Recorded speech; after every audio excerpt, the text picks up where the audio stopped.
elle aussi a brisé l'omerta. Il y a quelques jours, Sophie Darel publiait Objectif 100 ans, un livre dans lequel elle révélait avoir été sexuellement agressée lorsqu'elle n'était qu'une enfant.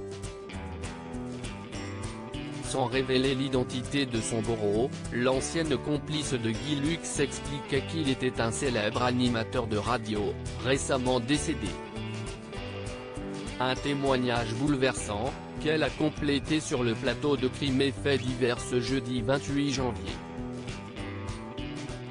Sophie Darel a expliqué que ses agressions avaient commencé lorsqu'elle avait 8 ans. La première fois, il m'a entraîné dans un coin, il m'a coincé, il a commencé à me faire des choses. Il me disait que j'étais mignonne. Il a fait des attouchements sur le sexe. Je me sauvais à chaque fois, s'est-elle souvenue, avant de confier que les faits ont duré de longues années.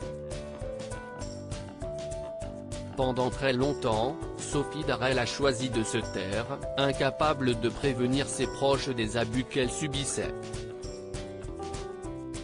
Quand on est môme, on n'ose pas dire à ses parents, a-t-elle expliqué. Je sais que si est un tremblement de terre si on dit ça aux parents, a continué Sophie Darel avant d'évoquer son bourreau, la personne en question, si est quelqu'un d'extrêmement cultivé, drôle, brillant, donc tout le monde l'admirait.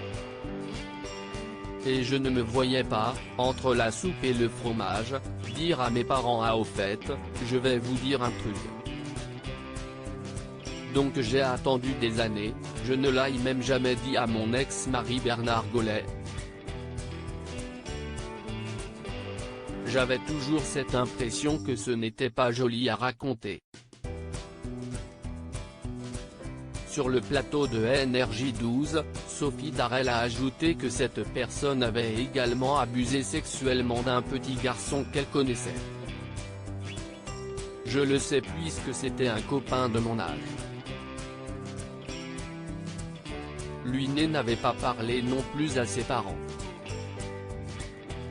Mais lui, si allait beaucoup plus loin que moi. Il y a eu viol, a ajouté l'ancienne complice de Guy Lux, qui ne compte pas dévoiler l'identité de cet homme. Sophie Darel, très critique envers le mouvement MeToo après la publication de son livre, Sophie Darel s'était montrée très critique envers le mouvement MeToo. D'ailleurs, je ne comprends pas toutes ces femmes qui attendent 30 ans pour soudainement accuser et dénoncer leur violeur. Au risque de choquer, gêner un peu ras la touffe du mouvement #BalanceTonPort, #Métaux et compagnie, lâchait Sophie Darel dans les colonnes d'ici Paris. Attention, je ne minimise pas du tout la douleur des vraies victimes de viol. Mais il y a aussi toutes celles qui crient au viol pour un mot déplacé. Elle continuait, si j'avais dû porter plainte chaque fois qu'un homme m'a dit, t'as un beau cul. Tant mieux si j'ai un beau cul, si est-il plutôt gentil. Bref, si on crie au viol à chaque compliment, ne vous étonnez pas mesdames si les hommes n'osent plus vous aborder.